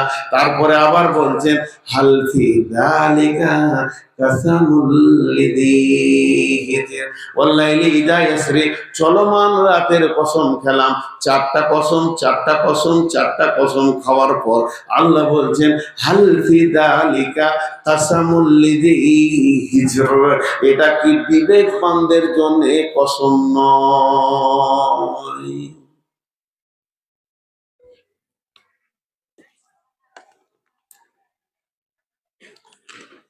একটা কথা জিজ্ঞেস করব, ব্রেক বুঝেন? ব্রেক? আপনাদের শ্রোতা ক্লান্ত হয়ে গেছে।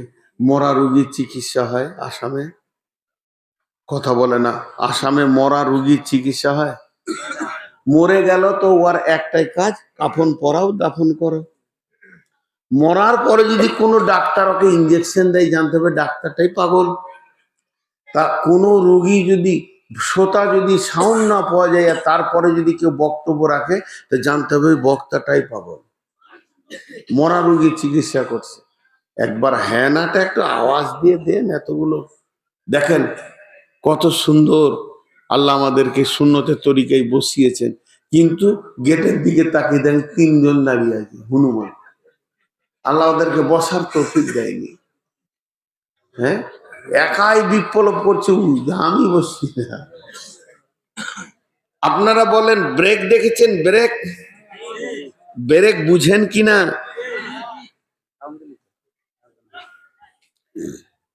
মোটর সাইকেলের ব্রেক, মারুতির brake, Scorpio brake, Bolero brake, সাইকেলের ব্রেক। পৃথিবীর সব থেকে দামি ব্রেক কি? কে বলতে পারবে? পৃথিবীর সব থেকে দামি ব্রেক কি? যে ব্রেকটা ওর থেকে দামি হার্ড ব্রেক আর নাই, যে বলতে পারবে ওর কাছে 1000 টাকা নিব। বলেন দেখি, আল্লাহর রাস্তায় কে পারবে বলতে? পৃথিবীর সব থেকে দামি ব্রেক কি?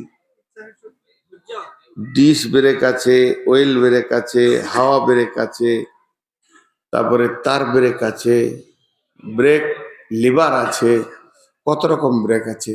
সব থেকে বড় ব্রেক হলো, আল্লাহ বলছেন, বিবেক। যার বিবেকে ঢিল আছে তার ব্রেক নেই, যার বিবেক টাইট আছে সে প্রকৃত ব্রেকওয়ালা মানুষ। কথা বুঝাতে বললাম? এবার গাড়ি যে রোডে দৌড়ছে, তো ওই গাড়িটাকে যে গতিতেই দরাক না কেন, প্লেন আসা উঠছে, ওর ওকে ওড়ানোর পেছনে একটা সুস্থ বিবেক বসে আছে, ড্রাইভার আছে না? এই ড্রাইভারের বিবেকটা যদি শেষ হয়ে যায়, মদ খেয়ে নেয়, ঘুম চলে আসে, তাহলে গাড়ির ব্রেকটা কোনো কাজ করবে? মার মার করে সবজি মার্কেটে ঢুকে যাবে, কারণ ওর বিবেকটা শেষ হয়েছে। তা আল্লাহ ওইটা বলছেন, বিসমিল্লাহির রহমানির রহিম, হাল ফি যালিকা কাসামুল লিজি হিজর। হিজর মানে হচ্ছে বিবেকবান, চেতনাবান, যে পৃথিবীতে ঘুমায়নি, দু চোখে জেগে আছে। আর এই জায়গাটাকে রাতের বিছানার ঘুমের জায়গা বলা হয়নি, এই জায়গাটাকে বলা হচ্ছে যার বিবেকে কোরআন হাদিসের জ্ঞান লোড হয়ে আছে। আল্লাহ বলছেন, তোর জন্য কি আমার এই কসম বলা লয়? তুই এমন করে ট্রাক চালাচ্ছিস রোডে, তোর বিবেকটা হারিয়ে গেছে। রোড ছেড়ে দিয়ে তুই সবজি মার্কেটে হাজার লোকের ওপর দিয়ে মারমার করে চালিয়ে দিলি, তার মানে তোর ব্রেকের ঢিল আছে। হে পৃথিবীর বিবেকবান, তুমি আম, আপেল, লেবু, কলা কিনতে গিয়ে ভালো মন্দ বুঝতে পারছো, আর আমার আমলের ব্যাপারে মসজিদ বুঝতে পারছো না, হালাল হারাম বুঝতে পারছো না। তাইলে কি তোমাদের বিবেকের স্ক্রুটা ঢিল হয়ে গেছে? এখনো তুমি নিজের জীবনটাকে মারমার করে হারামে ঢুকিয়ে দিচ্ছ, এখনো তোমাকে জুয়াতে পাওয়া যাচ্ছে। এই বয়স হয়ে গেল তোমাকে সুদের ভিতরে পাওয়া যাচ্ছে। তোমার হাতে মদের বোতল, তোমার হাতে কেন জুয়ো, তাস, লুডু, ডাবা, তুমি কেন গুল গুড়াকু জর্দাতে ডুবে আছো? তাহলে কি তোমার বিবেক কেটে গেছে? আমি কসম দিয়েছি, হে বিবেকবান, তুমি কি আমার কসমের গুরুত্ব দিবে না? আমি 11টা কসম দিয়ে বলেছি তুই পাক থাক, বেঁচে যাবি। হে বিবেকবান, তোর জিন্দেগিটা কি এত ঢিল হয়ে গেছে? তুই হারামের ওপরে মার করে জিন্দেগি চালাবি, তাহলে আমি আল্লাহ কি তোকে কিয়ামতের মাঠে জামাইয়ের আদর করব? বিবেকটাকে ঠিক কর, দেখ তুই সফলতার জায়গায় পৌঁছে যাবি। কথাটা বুঝতে পেরেছেন? আচ্ছা জায়গায় সিরিজ রে ভাই, মুখ খুলছে না, জিজ্ঞেস করছি তাও মুখ খুলছে না। ছেড়ে দিলে রাগ করবেন না তো? আচ্ছা, ছেড়ে দিলে রাগ করবে না, তাহলে ছেড়ে দিই।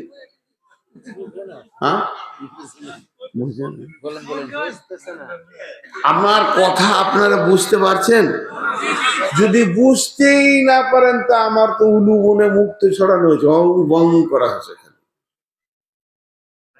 আমি কি কথা বলছি এটা বুঝতে পেরেছেন তো? আপনাদের খারাপ লাগছে নাকি? এদিকে গায়ে জোর রয়েছে খুব, আর আমি যখন জিজ্ঞেস করছি তখন মুখ খুলে না। বিয়ে পড়ানোর সময় চুপ থাকেন, যখন ইমাম সাহেব বলেছে শাদী কবুল তখন চুপ থাকেন। হ্যাঁ, তখন বুঝেছে টাটকা হুর পাবো, তা আবার কেন চুপ থাকবো? ওদিক দিয়ে হুঁশ খুব আছে। শাশুড়ির বেটি, শ্বশুরের বেটি পাবো, তো চুপ থাকে ও, আর এখন চুপ রয়েছে। ভাই খুব বলেছি, গুরুত্বপূর্ণ বিষয় হচ্ছে, এবছর তো আসামে না হলো 20-50টা আমার কাছে ফোন গিয়েছে, আমি কোনোটা গ্রহণ করিনি। ত্রিপুরা থেকে গেছে। আগামী বছর মনে হয় আসবেই না, এত রাত আমি বকতে পারবো না, কারণ আমার অবস্থা খুব খারাপ। আমার যদি রিপোর্ট দেখেন তো আপনি অবাক হবেন যে মানুষটা বেঁচে আছে। 600 খালি পেটে 600 সুগার। হম আমাকে পেঁয়াজ লাগেনি, জিভ শুকিয়ে যাচ্ছে এত রাত। তো এটা হলো আল্লাহর কথা। টোটাল আমি এতক্ষণ যা বকলাম সেটা 1 মিনিটে বলে দিচ্ছি। টোটাল বক্তব্য হচ্ছে ব্রেনকে সচেতন রেখে হারামের মুখে লাত দিয়ে হারামকে মুখে লাত মেরে দিয়ে হালালকে জড়িয়ে ধরতে হবে। তাহলেই সফলতা পাওয়া যাবে। তাহলেই সফলতা পাওয়া যাবে।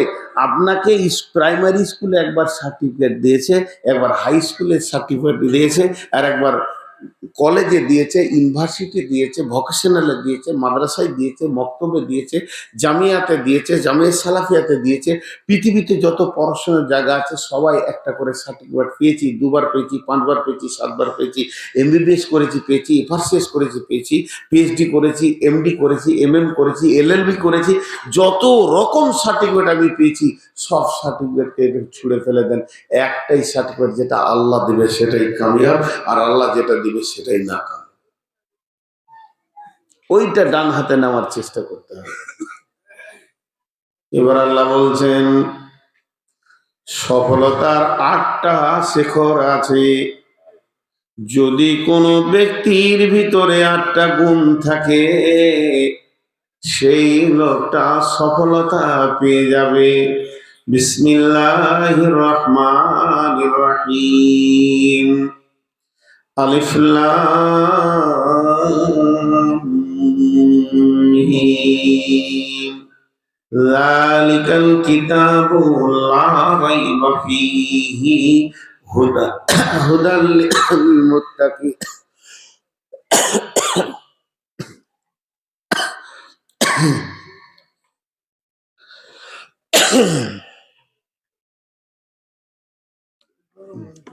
না গরম পানি নাই,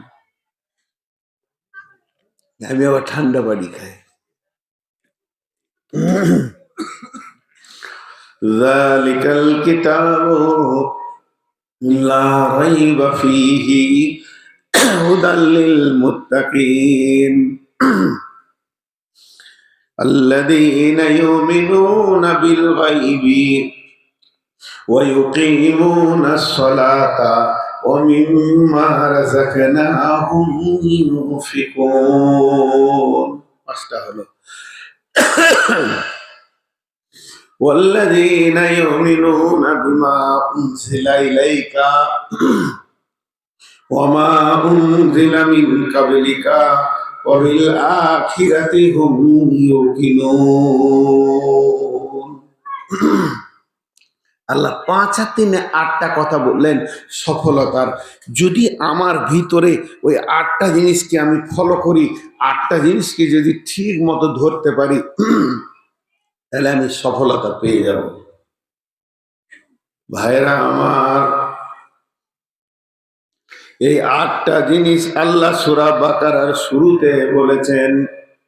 প্রথম একটা রুকু গোটা সফলতার কথা বলার পর দ্বিতীয় রুকুটা গোটাই মুনাফিক আর বেঈমানদের কথা আল্লাহ বলেছেন।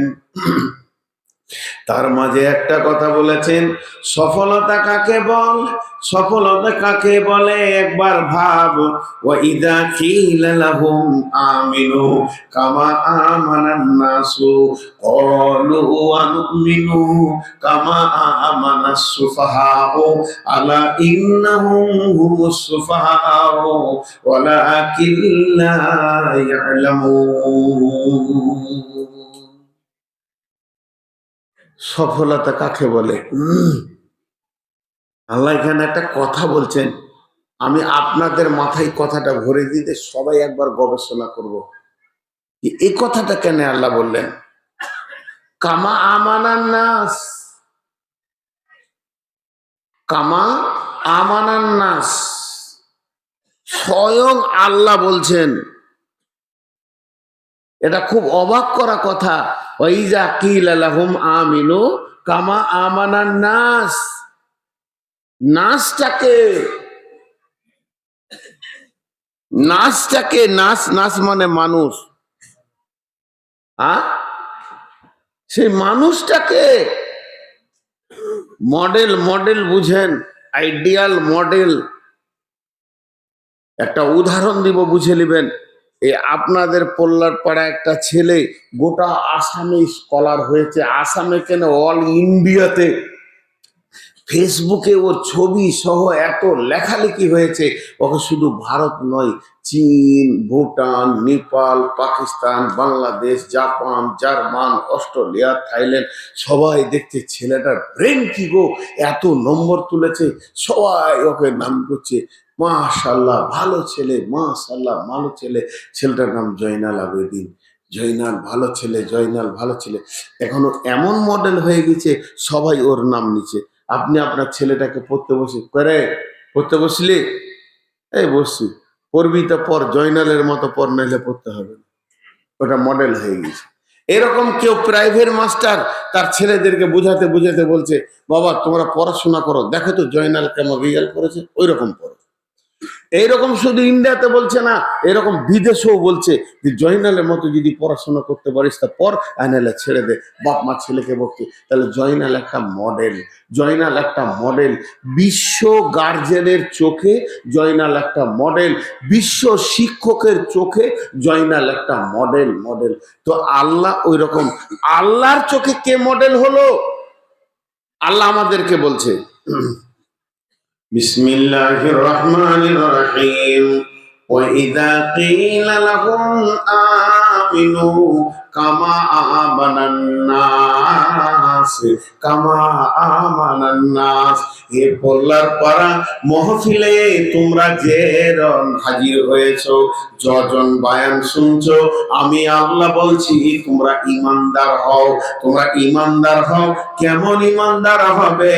কামা আমানান নাস, ওই লোকেরা যেমন ইমানদার হয়েছে ওই রকম ইমানদার হও। তাহলে ওই লোকটাকে, ওই লোকটা আল্লাহর দিলকে আপন করে নিয়েছে, আল্লাহর মনকে আপন করে নিয়েছে, আল্লাহকে নিজের করে নিতে পেরেছে। যে লোকের দিকে আল্লাহ আঙ্গুল তুলে আমাদেরকে বলছে তোরা ইমানদার হবি, তো ওই লোকের মতো হ। তাহলে ওই লোকটা কত দামি!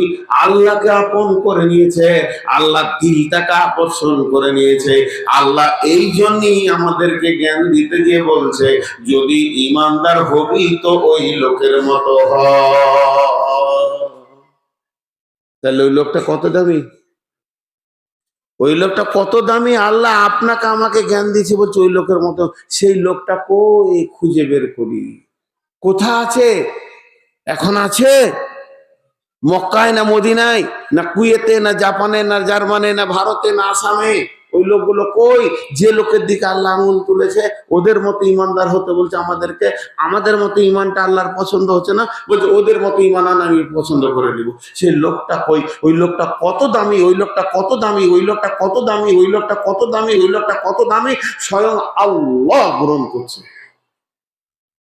সেই লোকগুলোকে, সেই লোকগুলো হলো সাহাবা রাদিয়াল্লাহু মাজমাইন। সাহাবা, একটা ঘটনা শুনবো, ওদের ইমানের একটা ঘটনা শুনবো। তবুকের যুদ্ধে অভিযান শুরু হয়ে গেল। বিশ্বনবী সাহাবাদেরকে নিয়ে কম বেশি 30,000 সাহাবা নিয়ে নবীজি সফর শুরু করে দিলেন। সফর চলতে চলতে চলতে চলতে বেআই তবু বহু দূরের রাস্তা, 1500-1700 কিলোমিটার রাস্তা। এই যেতে যেতে মধ্যখানে উনি তাবু গাড়লেন এবং সাথীদেরকে বললেন, হে আমার সাহাবীরা, তোমরা এখানে নিজে নিজে তাবু ফিট করে লাও, বিছানা লাগিয়ে লাও, এখানে আমরা আরাম করব, এখানে খাওয়া দাওয়া করব, এখানে গোসল করব, নিজে নিজের কাজ এখানে সেরে নাও। শুধু এইটুকু নয়, সলাত আদায় করব, রেস্ট নেওয়ার পর আবার আমাদের অভিযান শুরু হবে। যখন ওখানে সাহাবীরা সব বসে গেলেন, নিজে নিজের তাবু করে নিলেন, আর ওই তাবুর ভিতরে আল্লাহ নবী বসে আছেন। কেউ রান্না বান্নার ব্যবস্থায় চলে গেলেন, কেউ গোসলে চলে গেলেন, কেউ লকড়ি আনছে, চুলা বানাচ্ছে, নানা রকম কাজে লেগে রয়েছে। এর ভিতরে কয়েকটা সাহাবী ওই জঙ্গলে বাবলা বনে ওই মরুভূমির প্রান্তে দেখতে পেয়েছে একটা গাধাকে। গাধাটাকে নিয়ে এসে জবাই করেছে। জবাই করাকে পিস পিস করে মাংস বানিয়েছে। মাংস বানিয়ে সুন্দর করে হাঁড়িতে দিয়ে মশলা দিয়ে রান্না শুরু করে দিয়েছে। শুধু রান্না শুরু করেনি, রান্নাটা শেষের দিকে চলে এসেছে। এবার মাংস যেন রান্না হয়ে গেছে। মাংস রান্না হয়ে গেছে, এটাকে নামাবো, এবার আমরা খাবো। লোভনীয় জিনিস বন্ধুরে আমার, ওই মাংস যখন রান্না হলো, মা আমার, বোন আমার, আর রান্না হয়ে আছে, একজন যেন লকড়ি, বাঁশ, বাতা আর কাঠি দিয়ে আগুন জ্বালাচ্ছে, আর একজন মাংসটাকে খুন্তি দিয়ে নাড়তে রয়েছে, আর একজন একটা থালা ধরে দাঁড়িয়ে আছে। যদি মাংস 2 পিস দেয়, একটু নুনটা চিকে নিব, সেই সাথে মাংসটা কেমন হয়েছে দেখব। এই আনন্দের মধ্যে রয়েছে। এমন সময় আসমান থেকে জিবরাইল এলেন, বিশ্ব নবীর কাছে বার্তা নিয়ে এলেন, খবর নিয়ে এলেন। আর আল্লাহ রসুলকে খবর দিয়ে জিবরাইল চলে গেলেন, 2টি খবর দিলেন। ওই রাস্তাতে 2টি খবর এসেছিল, হারামের খবর এসেছিল। আসে বললেন, নবীজিকে বলে দিলেন, ইয়া রাসূলুল্লাহ, এখনই এই টাইমে, এই সেকেন্ডে আল্লাহ তাবারক ওয়া তাআলা 2টো জিনিসকে হারাম করেছে। একটা হচ্ছে নিকাহে মুতা হারাম, আর একটা হচ্ছে গাধার মাংস হারাম।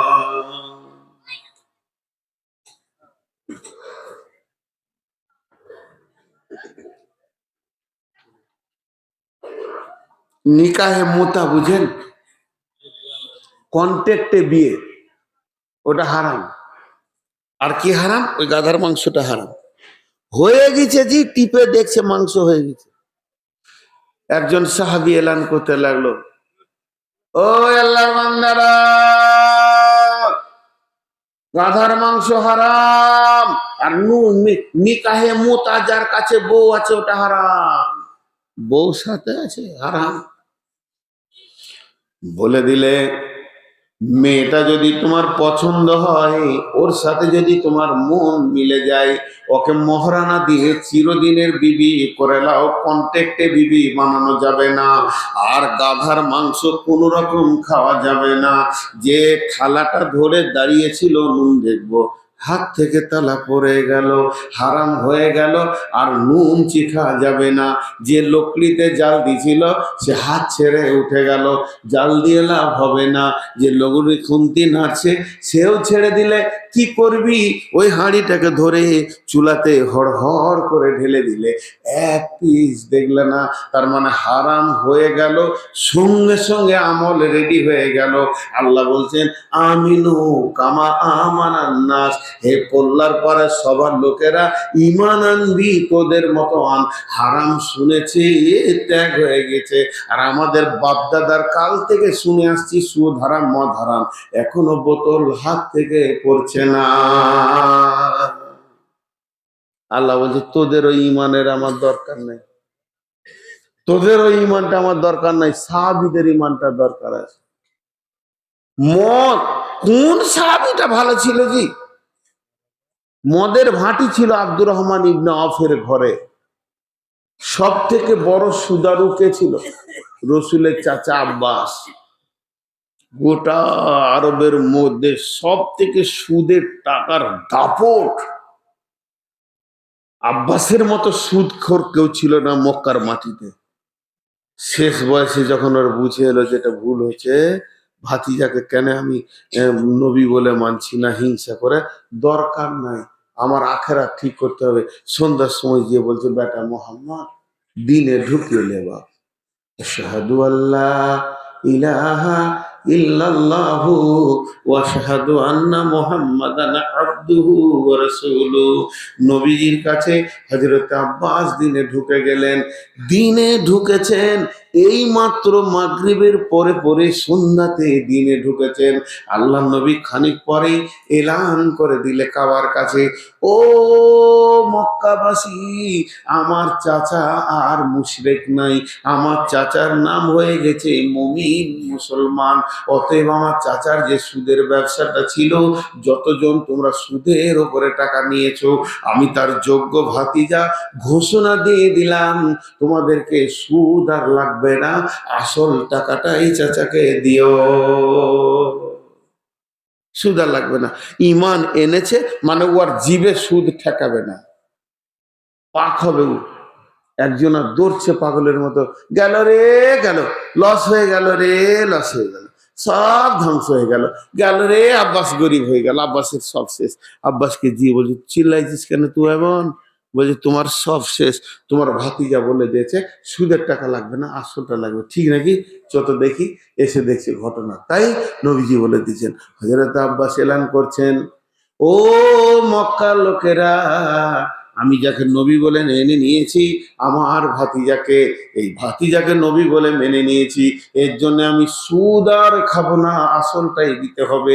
আমার ভাতিজার যোগ্য, ভাতিজার যোগ্য কথা বলেছে।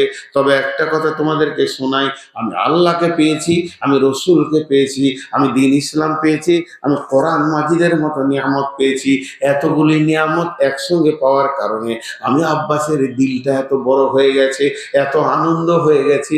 এই আনন্দে শুদ্ধ দূরের কথা, আমি আসলটাও মাফ করে দিলাম। যা, তোদেরকে টাকা লাগবে না। আমল কখন থেকে শুরু করবে? যখন জানবে তখন। এই জন্য আল্লাহ বলছে ওদের মতো ঈমান আন, ওদের মতো ঈমান আন। আজকে তুই 70 বছরের মুসলমান, এখনো সুদের টাকা তোর কাছ থেকে যেছে না, এখনো মদ যেছে না, এখনো গুল গুড়াকুর জর্দাতে ডুবে আছিস। এই ছাড়বো, আস্তে আস্তে ছাড়বো। ফাজিলামো করছো দিনকে নিয়ে, এখনো বিড়ি টানছো তুমি, দিনকে নিয়ে খেল তামাশা বানিয়েছ। সফলতা চাইছো কিয়ামতের মাঠে, এটা তোমার দ্বারা সম্ভব হবে না। মা বোন, হে আমার বেটির দল যতটি আছো, মেয়ে, মেয়েটার নাম উম্মে হাকিম। উম্মে হাকিমটা কে? রাসূলুল্লাহ সাল্লাল্লাহু আলাইহি সাল্লামের চাচা আবু জাহেলের বেটা ইকরামার বিবি। ইকরামার বিবি মানে আবু জাহেলের একটাই বেটা ইকরামা, আর ইকরামার বিবি উম্মে হাকিম। তাহলে বংশটা ভালো, রসুলের জানি দুশ্মন বংশ। কিন্তু ঘটনা কি ঘটলো? যখন মক্কা ফাতে হলো, মক্কা বিজয় হলো, আল্লাহ নবী 10 থেকে 12 জনের নামকে লিখে কাবার গিলাপে টেঙে দিলে, এদেরকে যেখানে পাবে খুন করে দাও, এদের রক্তের কোনো মূল্য নাই, বদলা নেওয়া হবে না, এদেরকে পিস করে কেটে দিলে বদলা নেওয়া হবে না। এরা ইসলামের দুশ্মন, কোরআনের দুশ্মন, আল্লাহর দুশ্মন, আল্লাহর জমিনে এদের থাকার হক নেই। তার মধ্যে নামটা ছিল ইকরামা বিন আবু জাহেল। ও শুনে নিলে আর বাঁচার উপায় নাই, পালিয়ে গেল ঘর ছেড়ে দিয়ে। ওর বিবি, মা আমার, বোন আমার, বেটি আমার, একটা মেয়ের ইমান কেমন দেখেন। ওর বিবি রসুলের কাছে গিয়ে বলছে, হুজুর আমি তো ধরেন বিধবা হয়েই গেছি, ও তো মুরবি, আপনি যা এলান করে দিয়েছেন, আর আমার ছেলে ফেলে কি হয়ে গেল, তা এই এই রায়টা কি চেঞ্জ করা যাবে না? বলে আমি ইমোশনাল হয়ে করিনি, এ রায় রায়, আল্লাহর দুশ্মন, ও আমার নয়, আমি যে একা মাফ করে দিব তা নয়। তখন বললে তাহলে একটা কাজ করেন, এই 2-1 মাস একটু মুলতুবি করে দেন, যেন ওকে 6 মাসের গায়ে কেউ হাত না দেয়, যেটা করতে পারি। যখনই রসুল ওকে কিছুটা মোহলাত দিলেন, সময় দিলেন, যা তোর স্বামীকে যা করবি করবে, কিছুদিন তোকে বাঁচতে দিলাম। তখন ওই ইকরামার বিবি উম্মে হাকিম, মা আমার, বোন আমার, বেটি আমার, আসামের বেটির একবার কান করে শোনো, তোমার আব্বার কণ্ঠর দিকে, গলার দিকে সাউন্ড একবার কানটা দাও, তাহলে বুঝতে পারবে ওটা মেয়ে মানুষ হয়েও বাড়ি থেকে বের হয়ে চলে গেল স্বামীকে খোঁজার জন্যে। একরামা, একরামা, ফোন নাই যে কোথা আছে স্বামী এটা বলে দেবে, সেরকম যুগ নাই, যোগাযোগ নাই। এই ডাকতে ডাকতে, চিল্লাতে চিল্লাতে, আইডিয়া করতে করতে শাম দেশে চলে গেল। শামে যে মার্কেটে বলছে, একরামা, একদিনের রাস্তা নাই, মাস মাসের রাস্তা। সেখানে গিয়ে যখন চিল্লাইছে একরামা বলে, লোকে ভিড় লাগিয়ে বলছে, কি গো তোমার কি হলো? বলে আমার স্বামীকে খুঁজছি, নাম একরামা, বাড়ি মক্কা, এখানে আছে কিনা খুঁজছি। বলে জানি না, তবে এই মার্কেটের ভিতরে দেখো গা, ওই সাইডে একটা বিদেশি লোক কিছুদিন থেকে পড়ে আছে, থাকে খায় কাজ মাজ করে, লোকের এই করে আছে। গিয়ে দেখছি স্বামী। চিন্তা করেন, মেয়েটার এবার ইমানটা দেখেন। স্বামীকে বলছে চলো ফিরে যেতে হবে মক্কায়। স্বামী বলছে খেপি রে, এই স্বামী আছি, বেঁচে আছি, মক্কায় যাব, কতল হয়ে যাব, ওই পাগলামো আমি আর করব না। এবার পাল্টা বিবি বলছে, কে চায় তার স্বামী শেষ হয়ে যাক? স্বামীকে বাঁচানোর জন্যই আমি এসেছি। তোমার ব্যাপারে আমি রসুলের কাছে সব রকম পারমিশন নিয়ে এসেছি, কিছুদিন তোমার গায়ে কেউ হাত দেবে না। স্বামী আমার, তুমি মক্কায় ফিরে চলো, দেখি তোমাকে বাঁচানো যায় কিনা। এই বলে দুইজনে হাঁটতে শুরু করলো, মক্কার দিকে হাঁটছে।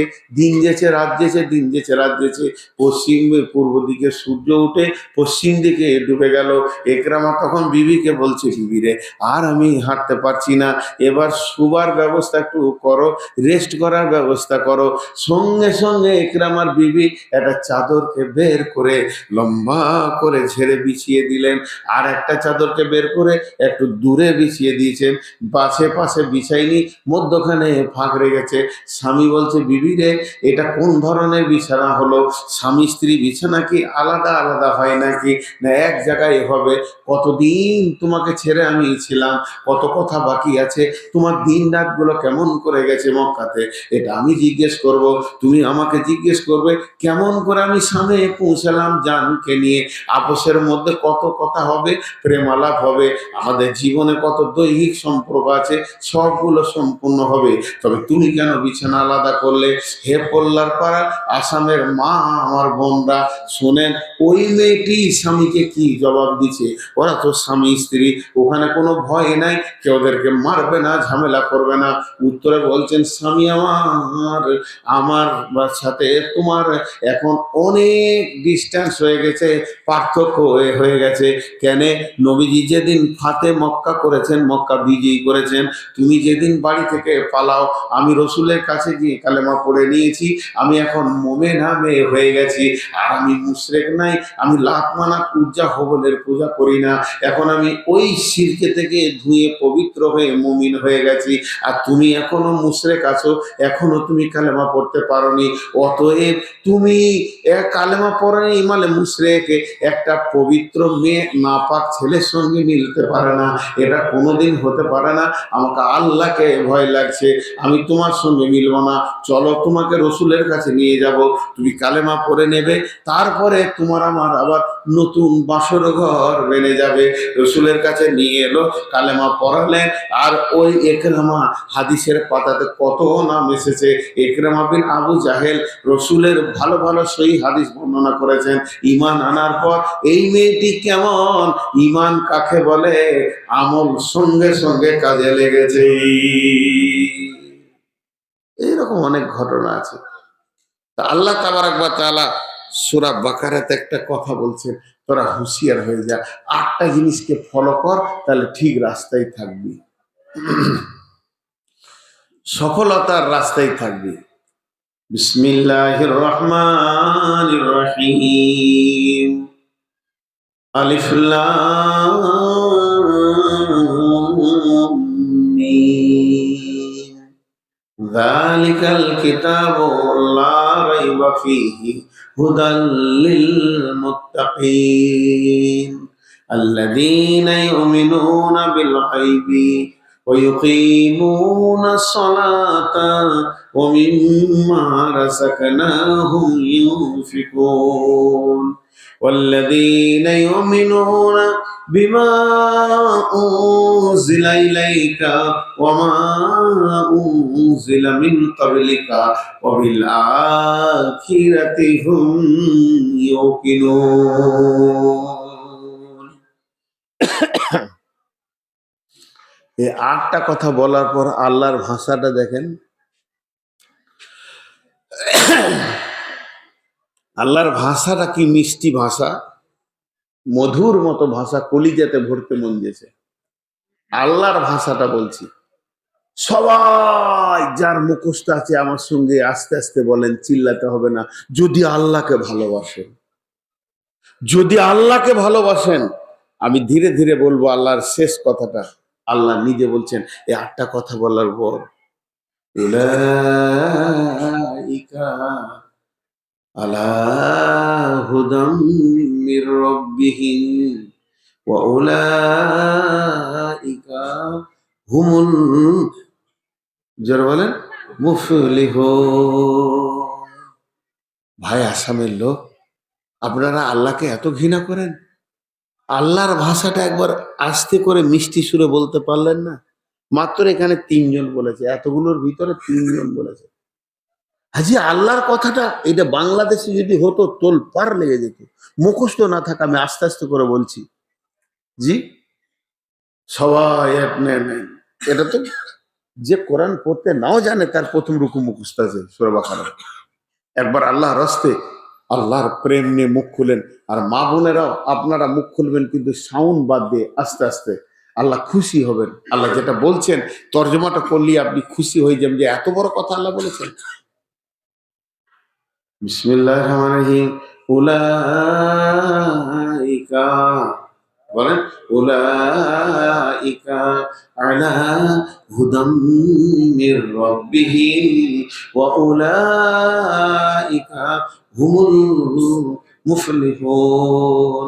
এবার আল্লাহ এটা বাংলায় বলে দিয়ে আল্লাহ বলছেন উলাইকা, ওরাই আল্লাহর হেদায়েতের রাস্তার উপরে রয়েছে, ঠিক রাস্তায় রয়েছে।